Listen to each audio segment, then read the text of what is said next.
Greetings and welcome to me in tarot and आज का हमारा टॉपिक है दिल की बातें। ठीक है, तो हम करने वाले हैं दिल की बातें की शुरुआत and let's connect with our everyday special. ठीक है, तो देखते हो क्या है। सबसे पहले लेते हैं भाई Fortune cookies and let's find information about the two of you. पहले लेते हैं भाई जो भी हैं आपके स्पेशल समवन, क्या है आज उनके लिए फॉर्चून कुकी और एक आपके लिए भी। ठीक है, तो चलो हमने 2 फॉर्चून कुकीज़ ले लिए हैं और अब देखते हैं कि रीडिंग कैसे आती है।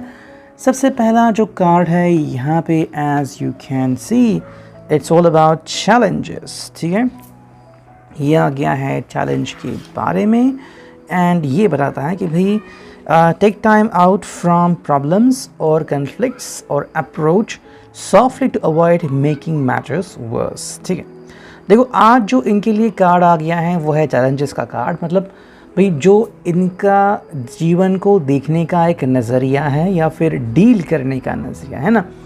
कभी कभी हम बहुत ही ज़्यादा उतावले बन जाते हैं या फिर गुस्सा हो जाती है अचानक से किसी को हम डांट देते हैं, तो कभी कभी ये चल जाता है लेकिन कभी कभी ये आफत भी बन जाती हैं। तो उनके लिए जो कार्ड आ गया कि भाई जो इनका तौर तरीका है, जिस तरह से बात करते हैं समस्या को देखते हैं, और एक्चुअली एक साइकोलॉजिकल इशू भी हो सकता है एंड मनोवैज्ञानिक भी इसे कहते हैं कि भाई जो सिचुएशन आपके सामने आ चुकी है उसको आप समस्या ना समझें बल्कि आप एक उसे अपॉर्चुनिटी समझें ताकि आप उसको कन्वर्ट कर पाए पैसे में।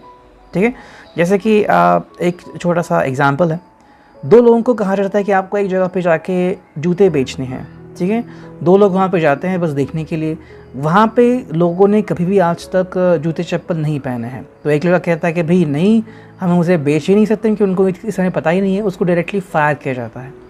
दूसरा लड़का जो कहता है कि हाँ हम उन्हें ज़रूर ये बेच सकते हैं क्योंकि आज तक उन्होंने ऐसी चीज़ देखी नहीं है, तो चांसेस है कि हाँ हम सक्सेसफुल होंगे और उसी के लिए उसको प्रमोट किया जाता है। सो सी, बस देखने का नज़रिया बदलो और जीवन भी बदल जाएगा।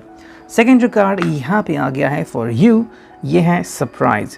Disappointment will be followed by a pleasant surprise and invitation could bring love to those searching. ठीक है, तो आपके लिए काफ़ी बढ़िया सी बात है, सरप्राइज़ आपके लिए आज मिल सकता है। अब देखो डिसअपॉइंटमेंट का मतलब है कि भाई आपने शायद सोचा नहीं होगा कि कोई सरप्राइज़ हमें मिल सकता है, ये शायद किसी भी पल आपको मिल सकता है। और सरप्राइज़ तो सरप्राइज़ होता है जैसे कि कोई आपको मिलने के लिए आ जाए और आपके चेहरे पे स्माइल आ जाए। मतलब कोई मान लो हॉस्पिटल में है और उम्मीद नहीं थी और बहुत पुराना दोस्त जिसको अपने सालों से नहीं दिखा, अचानक से वो आता है और आपके चेहरे पे स्माइल आती है। शायद वो 5 मिनट रुके, आधा घंटा रुके, फिर चला जाए, लेकिन वो जो स्माइल है वो तो आपको मिली। अब ये सरप्राइज़ जो है वो आधे घंटे तक रहा, चलो ठीक है, लेकिन अगर आप इसके बारे में सोचोगे तो शायद अगले 2-3 साल भी आराम से कट सकते हैं। सो यस, सरप्राइज़ एक ऐसी एनर्जी होती है जिसको अगर आप होल्ड अप करें तो काफ़ी इम्पॉर्टेंट बातें आपको समझने को मिल सकती है। ठीक है, तो मैं इन कार्ड्स को रखता हूँ यहाँ पे अंदर and now we will like take a look at the moon oracle. देखते हैं क्या रीडिंग आती है, करते हैं कार्ड्स की शफलिंग। ठीक है, चलो कुछ कार्ड चुनते हैं, पहला, दूसरा, तीसरा एंड चौथा। ठीक है, हमेशा हम 4 ही कार्ड चुनते हैं। So let's connect with the 4 cards and देखते हैं यहाँ पे क्या रीडिंग आती है। देखो पहला जो कार्ड है, yes this is the brightest moon. ये है I am magnetic to what I want, I repel what I do not want. Super moon. ठीक है, सुपर मून है और यहाँ पे ये पर्सन क्या करने के बारे में सोच रहा है। देखो आई थिंक इस पर्सन के दिमाग में चल रहा है, दिल में चल रहा है कि भाई ये उन चीज़ों को ज़्यादा अपनाएं जिसको ये पाना चाहता है। इसे हम कह भी सकते हैं लॉ ऑफ अट्रैक्शन। एंड एक और चीज़ भी है जिसे हम कह सकते हैं कि भाई the power of your subconscious mind. ठीक है, देखो जो चाहिए बस उसी के बारे में सोचना है। हम एक्चुअली बहुत सारी चीज़ों के बारे में सोचते रहते हैं। ब्रह्म कुमारी के लेक्चर्स अगर आपने सुने नहीं हैं तो सुनिए, बीके सुरेश भाई बहुत अच्छी तरह से समझाते हैं। उन्होंने कहा कि भाई हमारा दिमाग जो है उसमें कई सारे नफ़रत वाले थॉट्स या फिर ऐसे थॉट्स जिनकी ज़रूरत नहीं होती, हम उनके बारे में सोचते रहते हैं। फिर क्या होता है, जो हमें चाहिए उसके बारे में तो सोचते नहीं। जैसे कि मान लो आपको पढ़ाई करनी है लेकिन ध्यान कहीं और जा रहा है, लड्डू खाने हैं, फिल्म कौन सी लगी है, सीक्वेंस कौन सा आ गया है अभी मूवी का, क्या हो रहा है, तो इसी में सब ख्याल जाते हैं और हम वो नहीं कर पाते जो हमें करने की ज़रूरत है। सेकंड, ये आ गया है बुक, ठीक है, देखते हैं इसके लिए क्या रीडिंग आती है। And here we go. देखो यहाँ पे कार्ड आ गया है I gather more wisdom each day. देखो gather more wisdom each day जो कार्ड है इसका सिंपल मीनिंग है कि भाई आपको कुछ ना कुछ समझने को तो मिलता ही है, लेकिन आप कुछ समझने के बाद करते क्या हो। जैसे कि हम कहते हैं ना कि भाई अनुभव मिल जाता है ना, अलग अलग अनुभव मिल जाते हैं। जैसे कि डेटिंग पे गए आप, या फिर फर्स्ट टाइम आपने कोई चीज़ करने की कोशिश की, या फिर आपने नई लैंग्वेज ट्राई की, आपने कोई नया फिल्म देखी, व्हाटएवर इट कुड बी, तो ऐसे में आपको एक अनुभव होता है ना। तो उस अनुभव को लेके अगर आप आगे बढ़ते हो और उसका इस्तेमाल करते हो तो आपकी ज़िंदगी काफ़ी सुकून भरी हो जाती है। लेकिन अगर आपने उससे कुछ भी नहीं सीखा और अनुभव का इस्तेमाल ही नहीं किया तो फिर आपको इसका फ़ायदा क्या होगा, है ना। थर्ड जो कार्ड यहाँ पे आ चुका है वो है as you can see, yes, ये है टुवर्ड्स द मून और इसका मीनिंग है I flow toward my goal, I am strongly protected as I go. अपने गोल की तरफ, यानी कि जहाँ पे आपको जाना है वहाँ उस लक्ष्य की तरफ अगर आप बढ़ेंगे तो डेफिनेटली आपकी सक्सेसफुल चांसेस आपके काफ़ी बढ़ेंगे, आपकी जीत होगी, you know.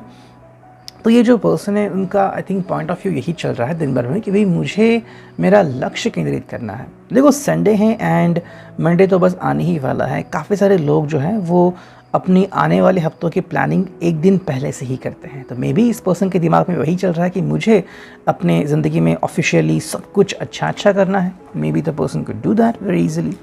Next and final जो कार्ड है फ्रॉम द मून ओरेकल, आप देख रहे हैं यहाँ पे हाई फाई चल रहा है। ये है भाई I teach people how to treat me, ठीक है। लोगों को बताना कि भाई कैसे मुझसे बिहेव करें, ये हमें लगता तो है छोटा लेकिन एक्चुअली बहुत बड़ी बात है। कभी कभी आप किसी से मिलते हैं और बातें उटपटांग सी चलती है, कोई प्रॉब्लम नहीं होती, लेकिन मान लो आप किसी ग्रुप में हैं तभी अगर कोई आपको अपने पेट नेम से बुलाए या फिर, तो आपका कभी आपको अच्छा नहीं लगता, क्योंकि ये आपकी और उस व्यक्ति के बीच की बात होती है। Everybody else doesn't need to understand कि भाई आपका पेट नेम क्या है। तो वैसे ही है, किसको किस तरह से आपसे बात करनी चाहिए ये बताना आपका ही काम है ना। तो आई थिंक ऐसे कोई अगर बात है तो ये पर्सन उसके बारे में सोच रहा है। अगर हम आपसे रिलेटेड बात करते हैं तो मे बी ये आपसे भी कुछ कहना चाहते हैं कि कैसे वो आपसे जुड़ना चाहते हैं या फिर आपको क्या कहना चाहते हैं, ठीक है। तो ये था रिगार्डिंग दी मून ओरेकल, इसको भी हम रखते हैं साइड में, ठीक है। और अब हम देखते हैं कि भाई नेक्स्ट लव मैसेजेस हमें क्या मिलते हैं। तो चलो मैं चुन लेता हूँ लव मैसेजेस और करता हूँ कार्ड्स की शफलिंग, ठीक है। चलो कार्ड्स की शफलिंग करते हैं और चुनते हैं सिर्फ कुछ कार्ड, ओके। और एक फाइनल वाला आ गया, देखते हैं क्या रीडिंग आती है। And here we go. देखो पहला जो कार्ड है वो है honey, you that someone who makes happiness happen. Well, एक हिसाब से आप वो हो जिसके वजह से खुशियाँ घर में पधारती हैं। तो वाह, बहुत ही सौभाग्य वाला एक आई थिंक सेंटेंस आपके लिए मिला है। आई थिंक देखो आप जब इनके ज़िंदगी में आते हो या फिर इनसे बात करते हो तो एक खुशी की लहर उनके दिल में दौड़ जाती है और वही बात उनके लिए काफ़ी इम्पॉर्टेंट है। सेकंड जो कार्ड हमें यहाँ पे दिख रहा है वो है you never get mad at me even when I drive you up the wall. अगर ये कोई भी ऐसी हरकत करते हैं, चाहे वो उटपटांग सी हो या फिर को लगता है कि भाई सर के ऊपर से ये बात जा रही है, फिर भी आप उनके ऊपर गुस्सा नहीं होते। कहीं ना कहीं आपको उनके ऊपर ट्रस्ट है, बिलीफ है कि आपको धोखा नहीं देंगे, ठीक है। नेक्स्ट कार्ड है वो है when you are around everything's fun. जब भी आप इनके आजू बाजू होते हैं चीज़ें काफ़ी फ़न वाली होती हैं। You are always on my side, आप हमेशा इनके साइड लेते हो क्या। और फाइनल कार्ड है I can see my dreams come true in the ocean of your eyes. आपकी आंखों में इनको अपने सपने पूरे होते हुए दिख जाते हैं। So I thought reading, I hope it will resonate. Thank you.